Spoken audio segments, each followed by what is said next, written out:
The colors that I want to pick up are subtle, cooler greens that I've been using on these ridge lines here, and I want to continue that down into the shadow area a little bit. And I think I need a color that's a little more staining, a little more dark. So I'm going to mix up phthalo blue with the Quin gold to make a green. And what I want to do is keep the color in the background predominantly blue since it's farther in the distance. So it's going to be more of a blue-green. I'm going to carry these tree shapes below this ridge line.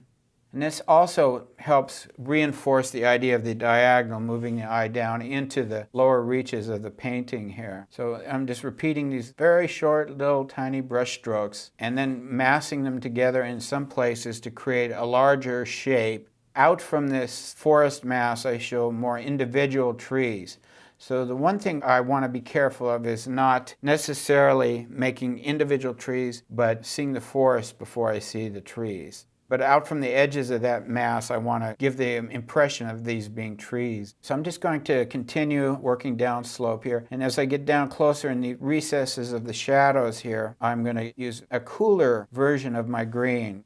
As we get into the darker, cooler areas, the blue will start to predominate here.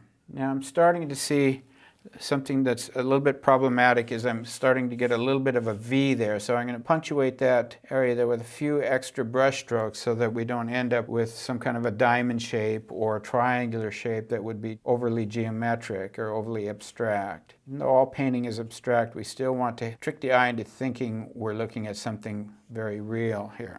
I just continue that same kind of work down into the lower portions of this ravine. So what I'm doing is carrying this forest down through here. So you can see where there may be water that cascades down during a snow melt or where there's a fault line or something like that. So it gives us that topography of that landscape through there.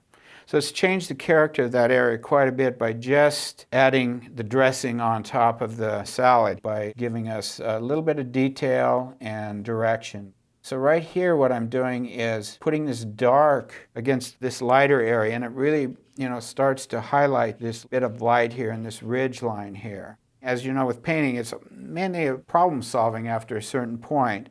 So what I'm working with is the idea of trying to accentuate my light pattern in these cliffs. So by darkening something behind the light area that I want to accentuate, it makes it seem more contrasty. So since it's close to my focal area, it helps me with that. It directs the eye again into my focal area here.